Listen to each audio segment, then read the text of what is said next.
श्रीगणपत्यथर्वशीर्षं हरिः ॐ। नमस्ते गणपतये त्वमेव प्रत्यक्षं तत्त्वमसि, त्वमेव केवलं कर्तासि, त्वमेव केवलं धर्तासि, त्वमेव केवलं हर्तासि, त्वमेव सर्वं खल्विदं ब्रह्मासि, त्वं साक्षादात्मासि नित्यं।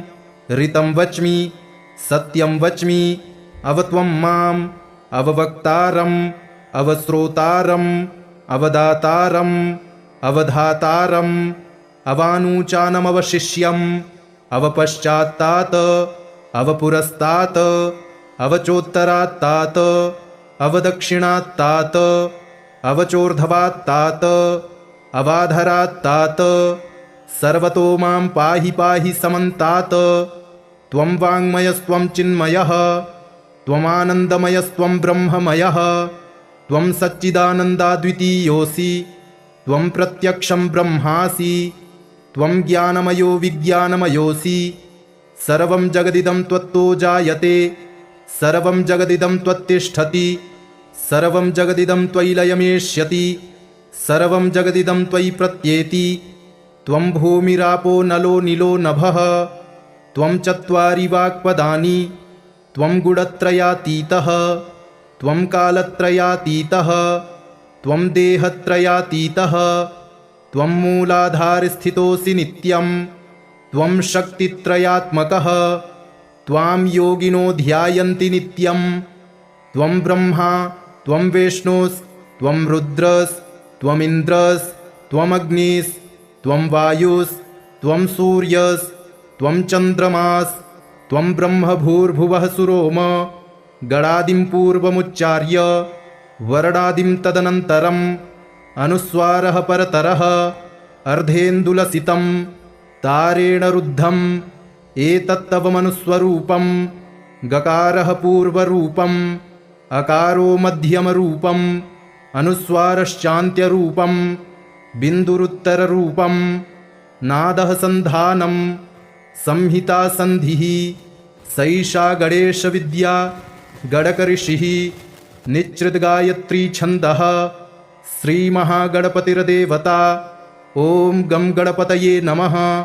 एकदन्ताय विद्महे वक्रतुण्डाय धीमहि तन्नो दन्ती प्रचोदयात्। एकदन्तं चतुर्हस्तं पाशमङ्कुशधारिणम् अभयं वरदं हस्तैर्बिभ्राणं मूषकध्वजम्। रक्तं लम्बोदरं शूर्पकर्णकं रक्तवाससं, रक्तगन्धानुलिप्ताङ्गं रक्तपुष्पैः सुपूजितं। भक्तानुकम्पिनं देवं जगत्कारणमच्युतम्। आविर्भूतं च सृष्ट्यादौ प्रकृतेः पुरुषात् परम्। एवं ध्यायति यो नित्यं स योगी योगिनां वरः। नमो व्रातपतये नमो गणपतये नमः प्रमथपतये। नमस्तेऽस्तु लम्बोदरायैकदन्ताय विघ्नविनाशिने शिवसुताय श्रीवरदमूर्तये नमो नमः। हरिः ॐ। नमस्ते गणपतये त्वमेव प्रत्यक्षं तत्त्वमसि, त्वमेव केवलं कर्तासि, त्वमेव केवलं धर्तासि, त्वमेव केवलं हर्तासि, त्वमेव सर्वं खल्विदं ब्रह्मासि, त्वं साक्षादात्मासि नित्यं।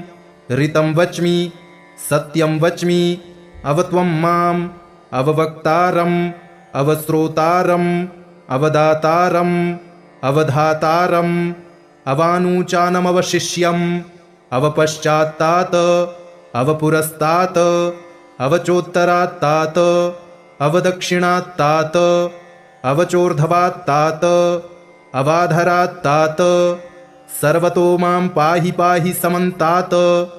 त्वं वाङ्मयस्त्वं चिन्मयः, त्वमानन्दमयस्त्वं ब्रह्ममयः, त्वं सच्चिदानन्दाद्वितीयोऽसि, त्वं प्रत्यक्षं ब्रह्मासि, त्वं ज्ञानमयो विज्ञानमयोऽसि। सर्वं जगदिदं त्वत्तो जायते, सर्वं जगदिदं त्वत्तिष्ठति, सर्वं जगदिदं त्वयि लयमेष्यति, सर्वं जगदिदं त्वयि प्रत्येति।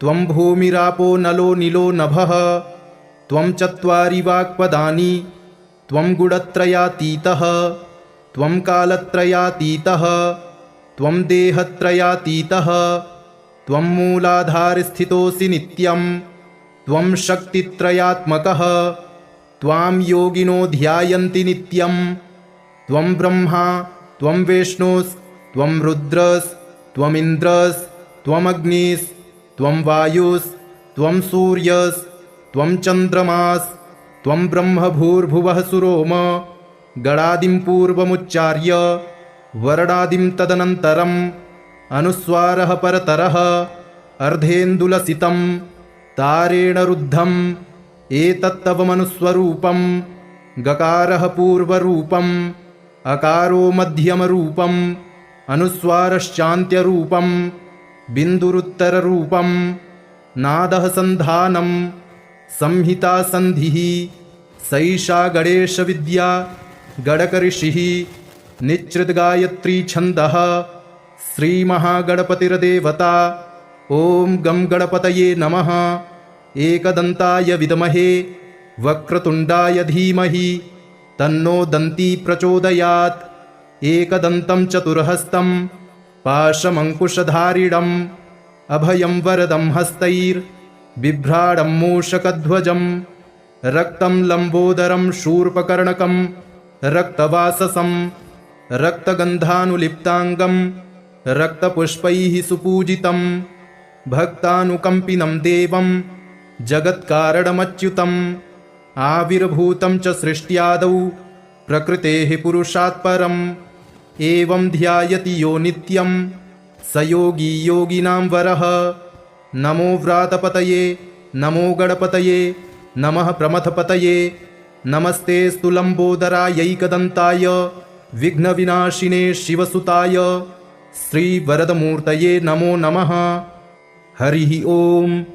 नमस्ते गणपतये त्वमेव प्रत्यक्षं तत्त्वमसि त्वमेव केवलं कर्तासि त्वमेव केवलं धर्तासि त्वमेव केवलं हर्तासि त्वमेव सर्वं खल्विदं ब्रह्मासि त्वं साक्षादात्मासि नित्यं ऋतं वच्मि सत्यं वच्मि अवत्वं माम् अववक्तारम् अवश्रोतारम् अवदातारम् अवधातारम् अवानूचानमवशिष्यम् अवपश्चात्तात् अवपुरस्तात् अवचोत्तरात्तात् अवदक्षिणात्तात् अवचोर्ध्वात्तात् अवाधरात्तात् सर्वतो मां पाहि पाहि समन्तात्। त्वं वाङ्मयस्त्वं चिन्मयः त्वमानन्दमयस्त्वं ब्रह्ममयः त्वं सच्चिदानन्दाद्वितीयोऽसि त्वं प्रत्यक्षं ब्रह्मासि त्वं ज्ञानमयो विज्ञानमयोऽसि सर्वं जगदिदं त्वत्तो जायते सर्वं जगदिदं त्वत्तिष्ठति सर्वं जगदिदं त्वयि लयमेष्यति सर्वं जगदिदं त्वयि प्रत्येति त्वं भूमिरापो नलो निलो नभः त्वं चत्वारि वाक्पदानि त्वं गुणत्रयातीतः त्वं कालत्रयातीतः त्वं देहत्रयातीतः त्वं मूलाधारस्थितोऽसि नित्यं त्वं शक्तित्रयात्मकः त्वां योगिनो ध्यायन्ति नित्यं त्वं ब्रह्मा त्वं विष्णुस्त्वं रुद्रस्त्वमिन्द्रस्त्वमग्निस्त्वं वायुस्त्वं सूर्यस्त्वं चन्द्रमास्त्वं ब्रह्म भूर्भुवः सुरोम गणादिं पूर्वमुच्चार्य वर्णादिं तदनन्तरम् अनुस्वारः परतरः अर्धेन्दुलसितं तारेण रुद्धम् एतत्तवमनुस्वरूपं गकारः पूर्वरूपम् अकारो मध्यमरूपम् अनुस्वारश्चान्त्यरूपम् बिन्दुरुत्तररूपम् नादः सन्धानं संहिता सन्धिः सैषा गणेशविद्या गणकऋषिः निच्छृद्गायत्री छन्दः श्रीमहागणपतिर्देवता। ॐ गं गणपतये नमः। एकदन्ताय विद्महे वक्रतुण्डाय धीमहि तन्नो दन्ती प्रचोदयात्। एकदन्तं चतुर्हस्तं पाशमङ्कुशधारिणम् अभयं वरदं हस्तैर्बिभ्राडं मूषकध्वजं रक्तं लम्बोदरं शूर्पकर्णकं रक्तवाससं रक्तगन्धानुलिप्ताङ्गं रक्तपुष्पैः सुपूजितं भक्तानुकम्पिनं देवं जगत्कारणमच्युतम् आविर्भूतं च सृष्ट्यादौ प्रकृतेः पुरुषात् परम् एवं ध्यायति यो नित्यं स योगी योगिनां वरः। नमो व्रातपतये नमो गणपतये नमः प्रमथपतये नमस्तेऽस्तु लम्बोदरायैकदन्ताय विघ्नविनाशिने शिवसुताय श्रीवरदमूर्तये नमो नमः। हरिः ओम्।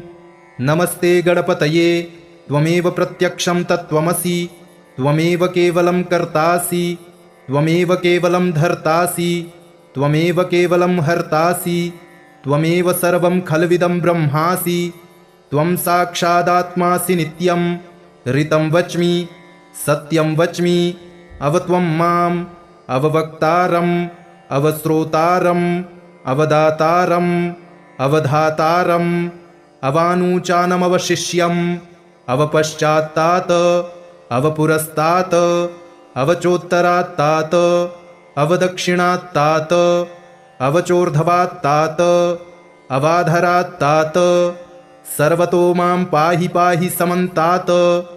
त्वं वाङ्मयस्त्वं चिन्मयः त्वमानन्दमयस्त्वं ब्रह्ममयः त्वं सच्चिदानन्दाद्वितीयोऽसि त्वं प्रत्यक्षं ब्रह्मासि त्वं ज्ञानमयो विज्ञानमयोऽसि सर्वं जगदिदं त्वत्तो जायते सर्वं जगदिदं त्वत्तिष्ठति सर्वं जगदिदं त्वयि लयमेष्यति सर्वं जगदिदं त्वयि प्रत्येति त्वं भूमिरापो नलो निलो नभः त्वं चत्वारि वाक्पदानि त्वं गुणत्रयातीतः त्वं कालत्रयातीतः त्वं देहत्रयातीतः त्वं मूलाधारस्थितोऽसि नित्यं त्वं शक्तित्रयात्मकः त्वां योगिनो ध्यायन्ति नित्यं त्वं ब्रह्मा त्वं विष्णुस्त्वं रुद्रस्त्वमिन्द्रस्त्वमग्निस्त्वं वायुस्त्वं सूर्यस्त्वं चन्द्रमास्त्वं ब्रह्मभूर्भुवः सुरोम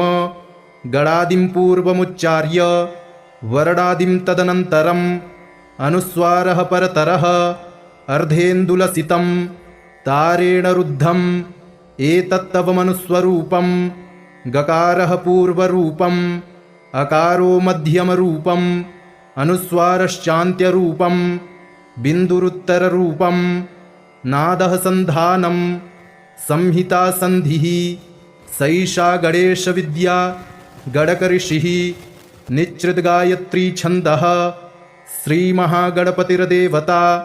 ॐ गं गणपतये नमः। एकदन्ताय विद्महे वक्रतुण्डाय धीमहि तन्नो दन्ती प्रचोदयात्।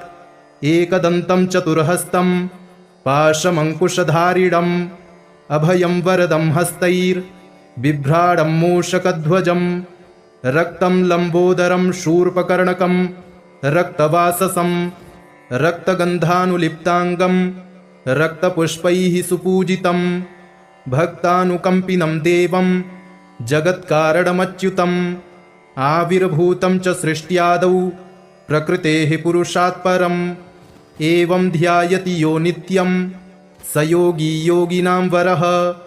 नमो व्रातपतये नमो गणपतये नमः प्रमथपतये नमस्तेऽस्तु लम्बोदरायैकदन्ताय विघ्नविनाशिने शिवसुताय श्रीवरदमूर्तये नमो नमः। हरिः ओम्। नमस्ते गणपतये त्वमेव प्रत्यक्षं तत्त्वमसि त्वमेव केवलं कर्तासि त्वमेव केवलं धर्तासि त्वमेव केवलं हर्तासि त्वमेव सर्वं खल्विदं ब्रह्मासि त्वं साक्षादात्मासि नित्यं ऋतं वच्मि सत्यं वच्मि अवत्वं माम् अववक्तारम् अवश्रोतारम् अवदातारम् अवधातारम् अवानूचानमवशिष्यम् अवपश्चात्तात् अवपुरस्तात् अवचोत्तरात्तात् अवदक्षिणात्तात् अवचोर्ध्वात्तात् अवाधरात्तात् सर्वतो मां पाहि पाहि समन्तात्। त्वं वाङ्मयस्त्वं चिन्मयः त्वमानन्दमयस्त्वं ब्रह्ममयः त्वं सच्चिदानन्दाद्वितीयोऽसि त्वं प्रत्यक्षं ब्रह्मासि त्वं ज्ञानमयो विज्ञानमयोऽसि सर्वं जगदिदं त्वत्तो जायते सर्वं जगदिदं त्वत्तिष्ठति सर्वं जगदिदं त्वयि लयमेष्यति सर्वं जगदिदं त्वयि प्रत्येति त्वं भूमिरापो नलो नीलो नभः त्वं चत्वारि वाक्पदानि त्वं गुणत्रयातीतः त्वं कालत्रयातीतः त्वं देहत्रयातीतः त्वं मूलाधारस्थितोऽसि नित्यं त्वं शक्तित्रयात्मकः त्वां योगिनो ध्यायन्ति नित्यं त्वं ब्रह्मा त्वं विष्णुस्त्वं रुद्रस्त्वमिन्द्रस्त्वमग्निस्त्वं वायुस्त्वं सूर्यस्त्वं चन्द्रमास्त्वं ब्रह्म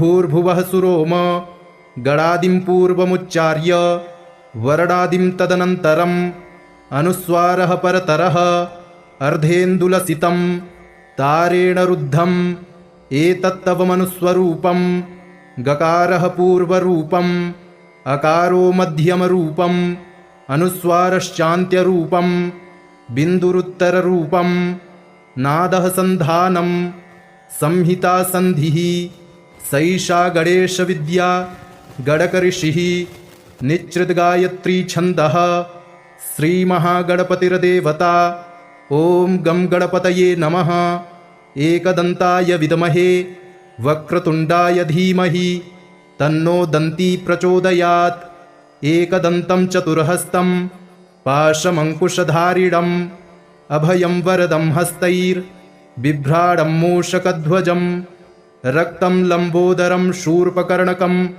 रक्तवाससं रक्तगन्धानुलिप्ताङ्गं रक्तपुष्पैः सुपूजितं भक्तानुकम्पिनं देवं जगत्कारणमच्युतम् आविर्भूतं च सृष्ट्यादौ प्रकृतेः पुरुषात् परम् एवं ध्यायति यो नित्यं स योगी योगिनां वरः नमो व्रातपतये नमो गणपतये नमः प्रमथपतये नमस्तेऽस्तु लम्बोदरायैकदन्ताय विघ्नविनाशिने शिवसुताय श्रीवरदमूर्तये नमो नमः। हरिः ॐ।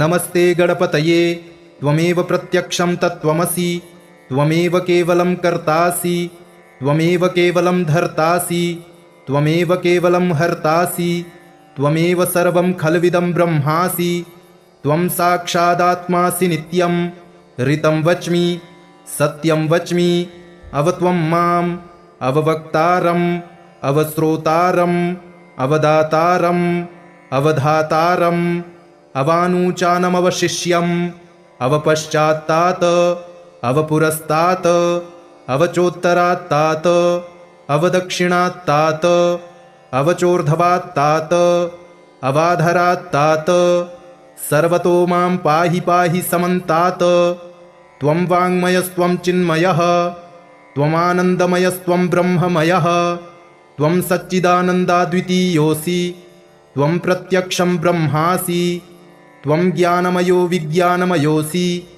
सर्वं जगदिदं त्वत्तो जायते सर्वं जगदिदं त्वत्तिष्ठति सर्वं जगदिदं त्वयि लयमेष्यति सर्वं जगदिदं त्वयि प्रत्येति त्वं भूमिरापो नलो नीलो नभः त्वं चत्वारि वाक्पदानि त्वं गुणत्रयातीतः त्वं कालत्रयातीतः त्वं देहत्रयातीतः त्वं मूलाधारस्थितोऽसि नित्यं त्वं शक्तित्रयात्मकः त्वां योगिनो ध्यायन्ति नित्यं त्वं ब्रह्मा त्वं विष्णुस्त्वं रुद्रस्त्वमिन्द्रस्त्वमग्निस्त्वं वायुस्त्वं सूर्यस्त्वं चन्द्रमास्त्वं ब्रह्म भूर्भुवः सुरोम गणादिं पूर्वमुच्चार्य वर्णादिं तदनन्तरम् अनुस्वारः परतरः अर्धेन्दुलसितं तारेण रुद्धम् एतत्तव मनुस्वरूपं गकारः पूर्वरूपम् अकारो मध्यमरूपम् अनुस्वारश्चान्त्यरूपं बिन्दुरुत्तररूपं नादः सन्धानं संहिता सन्धिः सैषा गणेशविद्या गणकऋषिः निच्चिद्गायत्री छन्दः श्रीमहागणपतिर्देवता। ॐ गं गणपतये नमः। एकदन्ताय विद्महे वक्रतुण्डाय धीमहि तन्नो दन्ती प्रचोदयात्। एकदन्तं चतुर्हस्तं पाशमङ्कुशधारिणम् अभयं वरदं हस्तैर्बिभ्राडं मूषकध्वजं रक्तं लम्बोदरं शूर्पकर्णकं रक्तवाससं रक्तगन्धानुलिप्ताङ्गं रक्तपुष्पैः सुपूजितं भक्तानुकम्पिनं देवं जगत्कारणमच्युतम् आविर्भूतं च सृष्ट्यादौ प्रकृतेः पुरुषात् परम् एवं ध्यायति यो नित्यं स योगी योगिनां वरः। नमो व्रातपतये नमो गणपतये नमः प्रमथपतये नमस्तेऽस्तु लम्बोदरायैकदन्ताय विघ्नविनाशिने शिवसुताय श्रीवरदमूर्तये नमो नमः। हरिः ॐ। नमस्ते गणपतये त्वमेव प्रत्यक्षं तत्त्वमसि त्वमेव केवलं कर्तासि त्वमेव केवलं धर्तासि त्वमेव केवलं हर्तासि त्वमेव सर्वं खल्विदं ब्रह्मासि त्वं साक्षादात्मासि नित्यं ऋतं वच्मि सत्यं वच्मि अवत्वं माम् अववक्तारम् अवश्रोतारम् अवदातारम् अवधातारम् अवानूचानमवशिष्यम् अवपश्चात्तात् अवपुरस्तात् अवचोत्तरात्तात् अवदक्षिणात्तात् अवचोर्ध्वात्तात् अवाधरात्तात् सर्वतो मां पाहि पाहि समन्तात्। त्वं वाङ्मयस्त्वं चिन्मयः त्वमानन्दमयस्त्वं ब्रह्ममयः त्वं सच्चिदानन्दाद्वितीयोऽसि त्वं प्रत्यक्षं ब्रह्मासि त्वं ज्ञानमयो विज्ञानमयोऽसि सर्वं जगदिदं त्वत्तो जायते सर्वं जगदिदं त्वत्तिष्ठति सर्वं जगदिदं त्वयि लयमेष्यति सर्वं जगदिदं त्वयि प्रत्येति। त्वं भूमिरापो नलो नीलो नभः त्वं चत्वारि वाक्पदानि त्वं गुणत्रयातीतः त्वं कालत्रयातीतः त्वं देहत्रयातीतः त्वं मूलाधारस्थितोऽसि नित्यं त्वं शक्तित्रयात्मकः त्वां योगिनो ध्यायन्ति नित्यं त्वं ब्रह्मा त्वं विष्णुस्त्वं रुद्रस्त्वमिन्द्रस्त्वमग्निस्त्वं वायुस्त्वं सूर्यस्त्वं चन्द्रमास्त्वं ब्रह्म भूर्भुवः सुरोम गणादिं पूर्वमुच्चार्य वर्णादिं तदनन्तरम् अनुस्वारः परतरः अर्धेन्दुलसितं तारेण रुद्धम् एतत्तव मनुस्वरूपं गकारः पूर्वरूपम् अकारो मध्यमरूपम् अनुस्वारश्चान्त्यरूपम् बिन्दुरुत्तररूपम् नादः सन्धानं संहिता सन्धिः सैषा गणेशविद्या गणकऋषिः निच्चिद्गायत्री छन्दः श्रीमहागणपतिर्देवता। ॐ गं गणपतये नमः। एकदन्ताय विद्महे वक्रतुण्डाय धीमहि तन्नो दन्ती प्रचोदयात्। एकदन्तं चतुर्हस्तं पाशमङ्कुशधारिणम् अभयं वरदं हस्तैर्बिभ्राडं मूषकध्वजं रक्तं लम्बोदरं शूर्पकर्णकं रक्तवाससं रक्तगन्धानुलिप्ताङ्गं रक्तपुष्पैः सुपूजितं भक्तानुकम्पिनं देवं जगत्कारणमच्युतम् आविर्भूतं च सृष्ट्यादौ प्रकृतेः पुरुषात् परम् एवं ध्यायति यो नित्यं स योगी योगिनां वरः। नमो व्रातपतये नमो गणपतये नमः प्रमथपतये नमस्तेऽस्तु लम्बोदरायैकदन्ताय विघ्नविनाशिने शिवसुताय श्रीवरदमूर्तये नमो नमः। हरिः ॐ। नमस्ते गणपतये त्वमेव प्रत्यक्षं तत्त्वमसि त्वमेव केवलं कर्तासि त्वमेव केवलं धर्तासि त्वमेव केवलं हर्तासि त्वमेव सर्वं खल्विदं ब्रह्मासि त्वं साक्षादात्मासि नित्यं ऋतं वच्मि सत्यं वच्मि अवत्वं माम् अववक्तारम् अवश्रोतारम् अवदातारम् अवधातारम् अवानूचानमवशिष्यम् अवपश्चात्तात् अवपुरस्तात् अवचोत्तरात्तात् अवदक्षिणात्तात् अवचोर्ध्वात्तात् अवाधरात्तात् सर्वतो मां पाहि पाहि समन्तात्। त्वं वाङ्मयस्त्वं चिन्मयः त्वमानन्दमयस्त्वं ब्रह्ममयः त्वं सच्चिदानन्दाद्वितीयोऽसि त्वं प्रत्यक्षं ब्रह्मासि त्वं ज्ञानमयो विज्ञानमयोऽसि।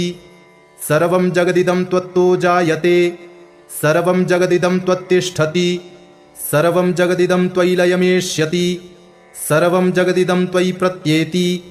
त्वं भूमिरापो नलो निलो नभः त्वं चत्वारि वाक्पदानि त्वं गुणत्रयातीतः त्वं कालत्रयातीतः त्वं देहत्रयातीतः त्वं मूलाधारस्थितोऽसि नित्यं त्वं शक्तित्रयात्मकः त्वां योगिनो ध्यायन्ति नित्यं। त्वं ब्रह्मा त्वं विष्णुस्त्वं रुद्रस्त्वमिन्द्रस्त्वमग्निस्त्वं वायुस्त्वं सूर्यस्त्वं चन्द्रमास्त्वं ब्रह्म भूर्भुवः सुरोम गणादिं पूर्वमुच्चार्य वर्णादिं तदनन्तरम् अनुस्वारः परतरः अर्धेन्दुलसितं तारेण रुद्धम् एतत्तव मनुस्वरूपं गकारः पूर्वरूपम् अकारो मध्यमरूपम् अनुस्वारश्चान्त्यरूपम् बिन्दुरुत्तररूपम् नादः सन्धानं संहिता सन्धिः सैषा गणेशविद्या गणकऋषिः निच्छृद्गायत्री छन्दः श्रीमहागणपतिर्देवता। ॐ गं गणपतये नमः। एकदन्ताय विद्महे वक्रतुण्डाय धीमहि तन्नो दन्ती प्रचोदयात्। एकदन्तं चतुर्हस्तं पाशमङ्कुशधारिणम् अभयं वरदं हस्तैर्बिभ्राडं मूषकध्वजं रक्तं लम्बोदरं शूर्पकर्णकं रक्तवाससं रक्तगन्धानुलिप्ताङ्गं रक्तपुष्पैः सुपूजितं भक्तानुकम्पिनं देवं जगत्कारणमच्युतम् आविर्भूतं च सृष्ट्यादौ प्रकृतेः पुरुषात् परम् एवं ध्यायति यो नित्यं स योगी योगिनां वरः।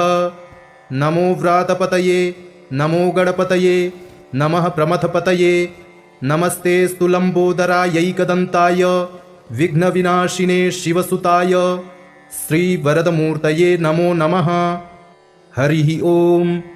नमस्ते गणपतये त्वमेव प्रत्यक्षं तत्त्वमसि त्वमेव केवलं कर्तासि त्वमेव केवलं धर्तासि त्वमेव केवलं हर्तासि त्वमेव सर्वं खल्विदं ब्रह्मासि त्वं साक्षादात्मासि नित्यं ऋतं वच्मि सत्यं वच्मि अवत्वं माम् अववक्तारम् अवश्रोतारम् अवदातारम् अवधातारम् अवानूचानमवशिष्यम् अवपश्चात्तात् अवपुरस्तात् अवचोत्तरात्तात् अवदक्षिणात्तात् अवचोर्ध्वात्तात् अवाधरात्तात् सर्वतो मां पाहि पाहि समन्तात्।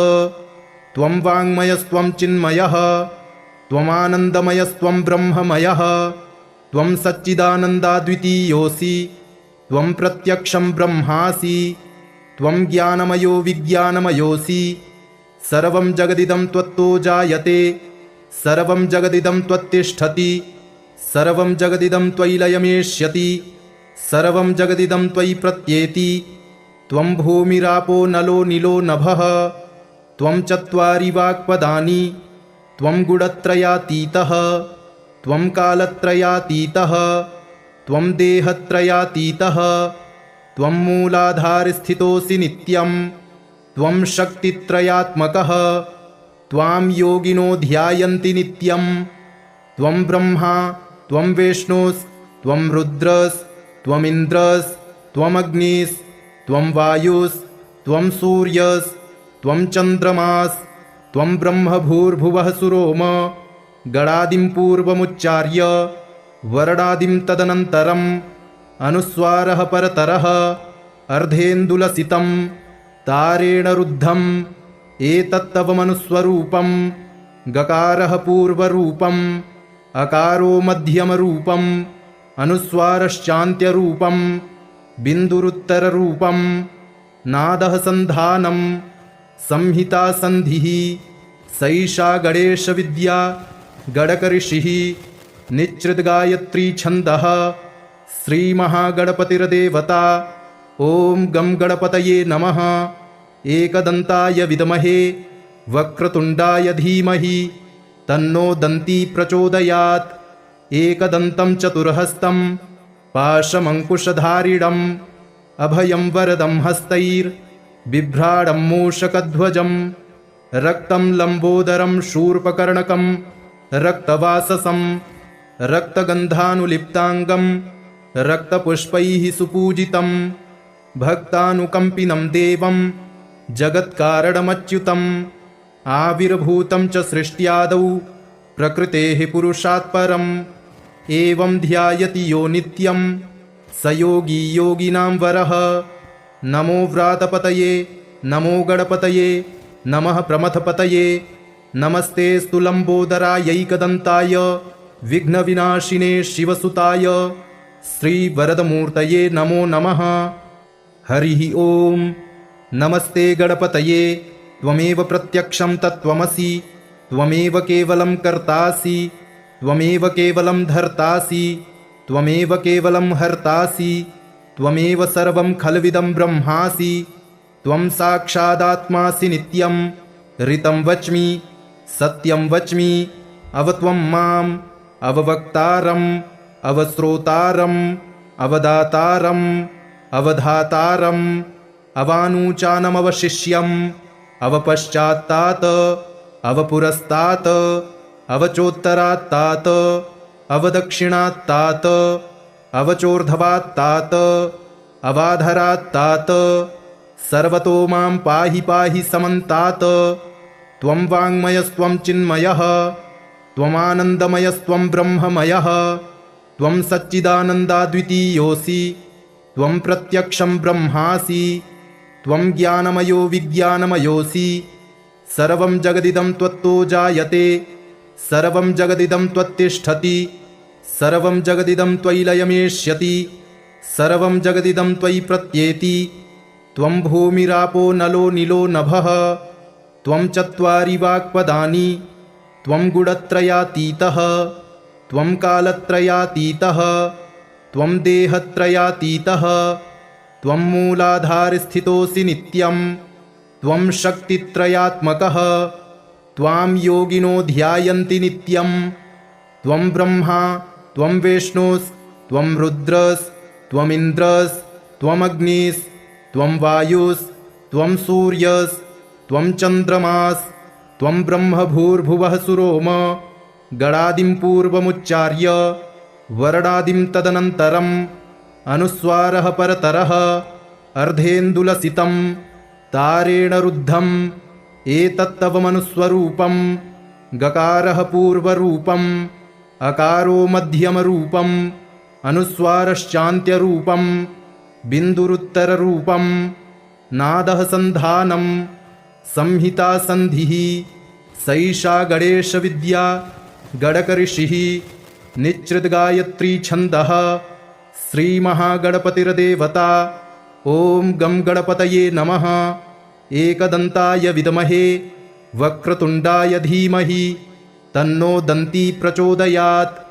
एकदन्तं चतुर्हस्तं पाशमङ्कुशधारिणम् अभयं वरदं हस्तैर्बिभ्राणं मूषकध्वजम् रक्तं लम्बोदरं शूर्पकर्णकं रक्तवाससं रक्तगन्धानुलिप्ताङ्गं रक्तपुष्पैः सुपूजितं भक्तानुकम्पिनं देवं जगत्कारणमच्युतम् आविर्भूतं च सृष्ट्यादौ प्रकृतेः पुरुषात् परम् एवं ध्यायति यो नित्यं स योगी योगिनां वरः। नमो व्रातपतये नमो गणपतये नमः प्रमथपतये नमस्तेऽस्तु लम्बोदरायैकदन्ताय विघ्नविनाशिने शिवसुताय श्रीवरदमूर्तये नमो नमः। हरिः ओम्। नमस्ते गणपतये त्वमेव प्रत्यक्षं तत्त्वमसि, त्वमेव केवलं कर्तासि, त्वमेव केवलं धर्तासि, त्वमेव केवलं हर्तासि, त्वमेव सर्वं खल्विदं ब्रह्मासि, त्वं साक्षादात्मासि नित्यं। ऋतं वच्मि सत्यं वच्मि, अवत्वं माम् अववक्तारम् अवश्रोतारम् अवदातारम् अवधातारम् अवानूचानमवशिष्यम् अवपश्चात्तात् अवपुरस्तात् अवचोत्तरात्तात् अवदक्षिणात्तात् अवचोर्ध्वात्तात् अवाधरात्तात् सर्वतो मां पाहि पाहि समन्तात्। त्वं वाङ्मयस्त्वं चिन्मयः, त्वमानन्दमयस्त्वं ब्रह्ममयः, त्वं सच्चिदानन्दाद्वितीयोऽसि, त्वं प्रत्यक्षं ब्रह्मासि, त्वं ज्ञानमयो विज्ञानमयोऽसि। सर्वं जगदिदं त्वत्तो जायते, सर्वं जगदिदं त्वत्तिष्ठति, सर्वं जगदिदं त्वयि लयमेष्यति, सर्वं जगदिदं त्वयि प्रत्येति। त्वं भूमिरापो नलो नीलो नभः, त्वं चत्वारि वाक्पदानि, त्वं गुणत्रयातीतः, त्वं कालत्रयातीतः, त्वं देहत्रयातीतः, त्वं मूलाधारस्थितोऽसि नित्यं, त्वं शक्तित्रयात्मकः, त्वां योगिनो ध्यायन्ति नित्यं। त्वं ब्रह्मा त्वं विष्णुस्त्वं रुद्रस्त्वमिन्द्रस्त्वमग्निस्त्वं वायुस्त्वं सूर्यस्त्वं चन्द्रमास्त्वं ब्रह्मभूर्भुवः सुरोम। गणादिं पूर्वमुच्चार्य वर्णादिं तदनन्तरम् अनुस्वारः परतरः अर्धेन्दुलसितं तारेण रुद्धम् एतत्तवमनुस्वरूपं। गकारः पूर्वरूपम्, अकारो मध्यमरूपम्, अनुस्वारश्चान्त्यरूपम्, बिन्दुरुत्तररूपम्, नादः सन्धानं, संहिता सन्धिः। सैषा गणेशविद्या गणकऋषिः निच्छृद्गायत्री छन्दः। श्रीमहागणपतिर्देवता। ॐ गं गणपतये नमः। एकदन्ताय विद्महे वक्रतुण्डाय धीमहि तन्नो दन्ती प्रचोदयात्। एकदन्तं चतुर्हस्तं पाशमङ्कुशधारिणम् अभयं वरदं हस्तैर्बिभ्राडं मूषकध्वजं। रक्तं लम्बोदरं शूर्पकर्णकं रक्तवाससं, रक्तगन्धानुलिप्ताङ्गं रक्तपुष्पैः सुपूजितं। भक्तानुकम्पिनं देवं जगत्कारणमच्युतम्। आविर्भूतं च सृष्ट्यादौ प्रकृतेः पुरुषात् परम्। एवं ध्यायति यो नित्यं स योगी योगिनां वरः। नमो व्रातपतये नमो गणपतये नमः प्रमथपतये। नमस्तेऽस्तु लम्बोदरायैकदन्ताय विघ्नविनाशिने शिवसुताय श्रीवरदमूर्तये नमो नमः। इति श्रीगणपत्यथर्वशीर्षं सम्पूर्णम्।